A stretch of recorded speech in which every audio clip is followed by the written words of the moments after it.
జగిత్యాల జిల్లా కేంద్రంలో జిల్లా షెడ్యూల్ కులాల అభివృద్ధి శాఖ ఆధ్వర్యంలో ఏర్పాటు చేసిన డాక్టర్ బాబు జగజ్జీవనరావు 118వ జయంతి వేడుకల్లో ప్రభుత్వ విప్ ధర్మపురి శాసన సభ్యులు అడ్లూరి లక్ష్మణ్ కుమార్, మాజీ మంత్రివర్యులు MLC Jeevan Reddy, additional collector Latha, జిల్లా ఆర్టీఓతో కలిసి పాల్గొన్నారు. ఈ సందర్భంగా డాక్టర్ బాబు జగజ్జీవనరావు చిత్రపటానికి పూలమాల వేసి ఘనంగా నివాళులు అర్పించారు. అనంతరం విప్ అడ్లూరి లక్ష్మణ్ కుమార్ మాట్లాడుతూ షెడ్యూల్ కులాలు, అణగారిన వర్గాల అభ్యున్నత కోసం అవిశ్రాంతంగా కృషి చేసిన మహనీయమైన వ్యక్తి డాక్టర్ బాబు జగజ్జీవనరావు అని పేర్కొన్నారు. జవహర్ లాల్ నెహ్రూ గారు ఏర్పాటు చేసిన తాత్కాలిక ప్రభుత్వ కేబినెట్ లో అతి చిన్న వయసులో మంత్రి అయ్యారని, కమ్యూనికేషన్స్, రైల్వే రవాణా, ఆహార, వ్యవసాయం, రక్షణ వంటి కీలక శాఖల బాధ్యతలు కూడా నిర్వహించారని, డాక్టర్ బాబు జగజ్జీవనరావు జీవితాన్ని ప్రతి ఒక్కరూ ఆదర్శంగా తీసుకుని ముందుకు వెళ్లాలని తెలిపారు. గజమాలతో సత్కరిస్తున్న జేసీ గారు మరియు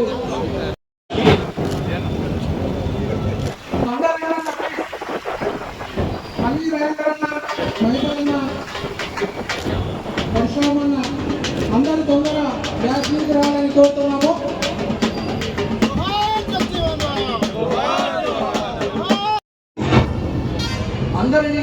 అందరి పేర్లు నేను ఉచ్చరించకపోవచ్చు, కానీ from my bottom of the heart మీ అందరి మీద ఒక ప్రత్యేకమైన కారణం నాకుంది.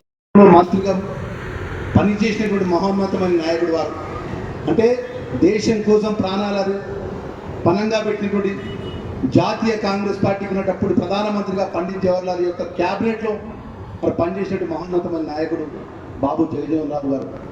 అదేవిధంగా మనకి ఈరోజు ఇక్కడ మేమందరం ఈ స్థాయిలో ఉన్నామంటే ఆ రాజ్యాంగ నిర్మాత డాక్టర్ బిఆర్ అంబేద్కర్ గారు పెట్టినట్టు భిక్ష. వారు ఆ పెట్టిన అన్నం కాబట్టే ఈరోజు నేను శాసనసభ్యుడు కాగలిగాను, ప్రభుత్వ విప్పుగా ఉన్నాను. ఈరోజు దేశంలో ఉన్నటువంటి మనం అందరం కూడా ఇంత శాంతి భద్రతలతో సమాన హక్కులతో ఉన్నామంటే ఆ రాజ్యాంగ నిర్మాత ఆ రాజ్యాంగాన్ని అందించి ఈ రాజ్యాంగంలో ఉన్నటువంటి భారతదేశంలో ఉన్నటువంటి అన్ని వర్గాలకు మేలు జరిగే విధంగా చట్టాన్ని పొందుపరిచి శాసన పరంగా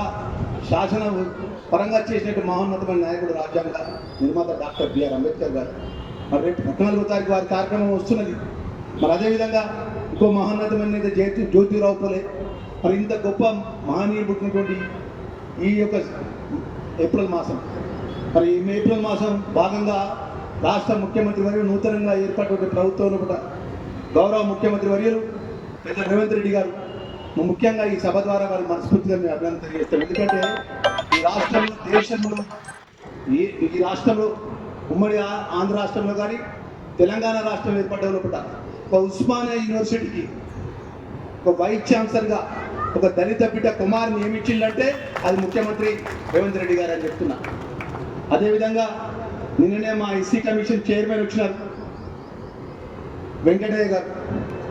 వారు రెండు కళలాగా ఒక వర్గాన్ని చెందినటువంటి కుమార్ మాదిగ వర్గం అయితే ఒక మాల వర్గాన్ని చెందినటువంటి బక్కి వెంకటయ్య గారిని ఎస్సీ ఎస్టీ కమిషన్ చైర్మన్గా కూడా పెద్ద రేవంత్ రెడ్డి గారు నియమించారు. అంటే గొప్ప మనసుగా ఉన్నటువంటి ముఖ్యమంత్రి వర్యులు. అదేవిధంగా హైయర్ ఎడ్యుకేషన్ సెక్రటరీగా పురుషోత్తం గారిని ఈ రాష్ట్ర ప్రభుత్వం నియమించింది.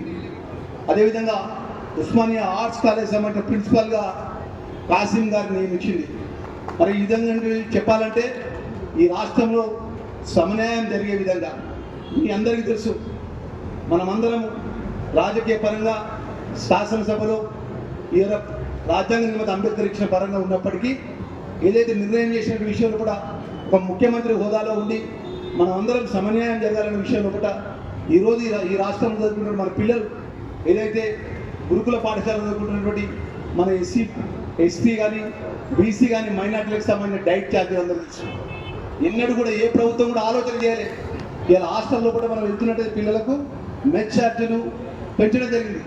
ఇలా డైట్ ఛార్జీలు వేయడం వల్ల నిన్న మా ప్రిన్సిపల్ గారు ధర్మారం మండలం పైన అక్కడ మేడారం గురుకులకు సంబంధించిన ఎస్సీ గురుకులకు సంబంధించిన ప్రిన్సిపల్ గారు వచ్చినారు.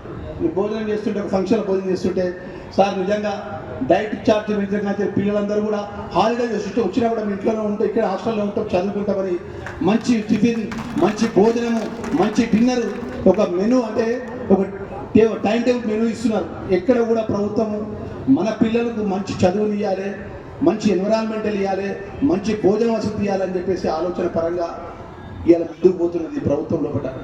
మరొకసారి ఈ డిప్యూటీ చీఫ్ మినిస్టర్గా ఉన్నటువంటి పెద్దలు ఏదైతే బట్టి విక్రమార్క గారు కూడా మేము పెద్ద మనసుతో వారు కూడా ఈ డైట్ చార్ట్ నిర్వహించే విషయంలో కూడా మేము మనస్ఫూర్తిగా వారికి ఒక ఆర్థిక శాఖ మంత్రిగా ముఖ్యమంత్రి గారి నేతృత్వంలో కూడా నిర్ణయం తీసుకున్నాం. మరి రాబోయే కాలంలో కూడా మా మిత్రులందరూ కూడా మేము తెలియజేసుకుంటున్నాం. ఈరోజు 119 అసెంబ్లీ సెగ్మెంట్స్ తెలంగాణలో ఉన్నటువంటి ఇంటిగ్రేటెడ్ స్కూల్స్ సుమారు 150 కోట్లతో ఎస్సీ ఎస్టీకి సంబంధించినటువంటి, బీసీలకు సంబంధించినటువంటి, మైనార్టీకి సంబంధించిన పిల్లలకు ఏదైతే దేశంలో ఉన్న కార్పొరేట్ స్కూల్స్కు తలదన్నే విధంగా ఇంటిగ్రేటెడ్ హాస్టల్ ఏర్పాటు చేసుకొని అక్కడే స్కూల్, అక్కడే హాస్టల్, అక్కడే క్రీడా మైదానం ఏర్పాటు చేసుకునే విధంగా ఒక్కొక్క కాన్స్టిట్యున్సీకి ఈ జిల్లాలో జగిత్యాలకు ఇంటిగ్రేటెడ్ 145 కోట్లతో 150 కోట్లతో శాంక్షన్ అయింది. ధర్మపురిలో 150 కోట్లతో ఇంటిగ్రేటెడ్ హాస్టల్ శాంక్షన్ అయింది. మరి ఈ విధంగా ప్రభుత్వం మంచి ఆలోచనతో ముందుకు పోతున్నటువంటి విషయంలో